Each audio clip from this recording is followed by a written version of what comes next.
Hello, this is Dr. David Greene, CEO of the Nevada Pain Network, where we bring you anything and everything educational for pain management. Today the topic is an overview of RSD and CRPS. Well, what exactly are RSD and CRPS? RSD stands for Reflex Sympathetic Dystrophy, and CRPS stands for Complex Regional Pain Syndrome. They both represent chronic pain neurologic syndromes that are very frustrating to both patients and doctors. The basic problem with these conditions is that there is an overactivity of the sympathetic nervous system, and this can result from trauma, surgery like a knee scope or knee replacement, or an unknown cause.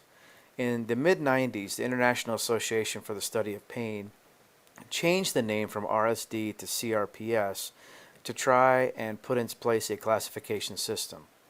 However, both terms still get used fairly interchangeably in the public eye. Well, how common is the problem of RSD and CRPS?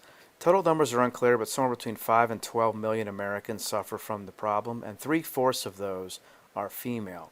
It is unclear why it occurs. We do know that there is this overactivity, as mentioned, of the autonomic nervous system, specifically the sympathetic part. The trigger, though, may be, as mentioned, surgery, trauma, maybe a bump or overactivity. It really just is unclear why it happens. What are the symptoms? Typically, patients will have severe burning pain that is intense and much stronger than would be expected for the injury sustained.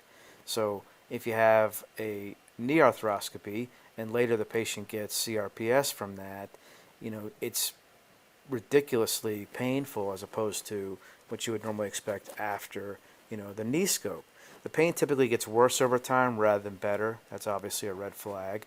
It starts at the point of injury, but it can actually spread to encompass the whole leg or the arm, and it can even spread to the other side. Patients often see significant sweating and swelling in the tissues, extremely sensitive as mentioned, and even bone and skin changes can occur, as well as insomnia and emotional problems.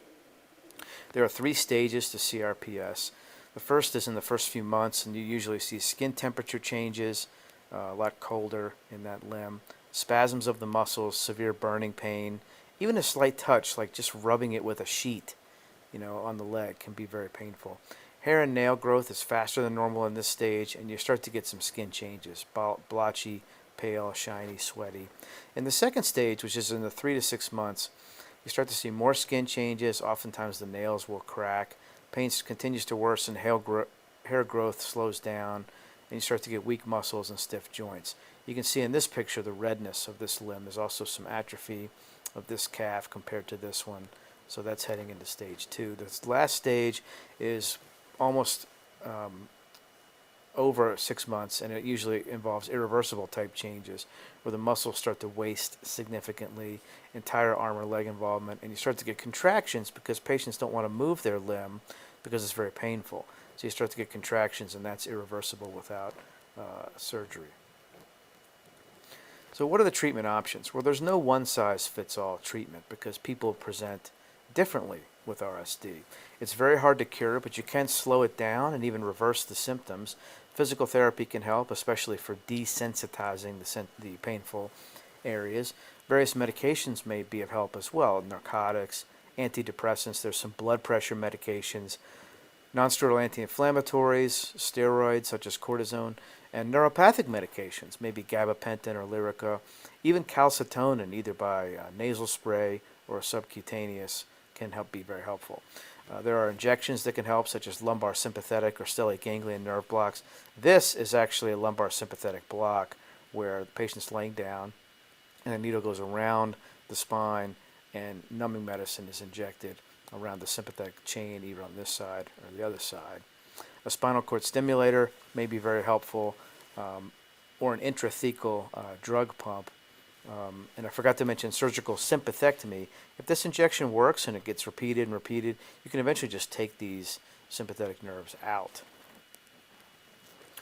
So the outcomes of treatment depend on timing. Earlier treatments tend to work better. There was a large JBJS study in 1983 that showed that if treatment is initiated within 2 years of onset of the RSD, you can usually get an 80% good to excellent results. 2 to 5 years, still 70% good to excellent results, still good.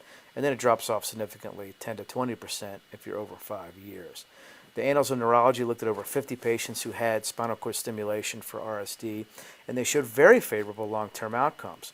There were some minor complications. One of the things they found was that as people go from, say, laying to standing or sitting, the movement oftentimes had a hindrance on the effect. But the latest spinal cord stimulators have fixed that problem.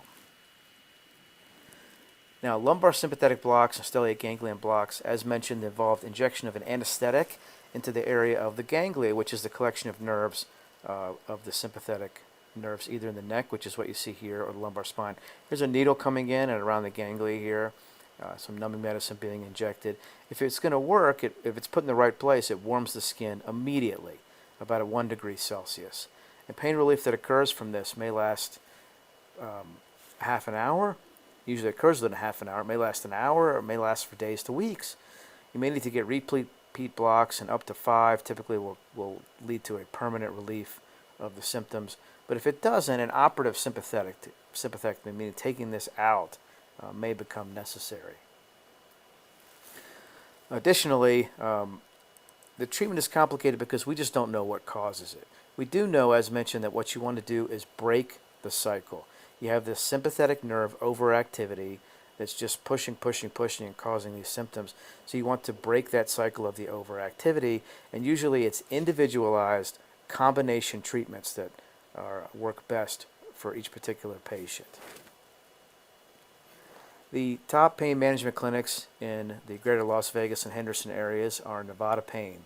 They're really comprehensive pain management. They have board-certified pain doctors offering medication management, interventional treatments, chiropractors, acupuncturists, physical rehab doctors that do PT and physiotherapy. They've won the Patient's Choice Award for 5 years in a row. Over 50 insurance plans are accepted, so call today at 702-323-0553 or visit us on the web at painmanagementlasvegas.com. I'm Dr. David Greene with the Nevada Pain Network. Your pain stops here.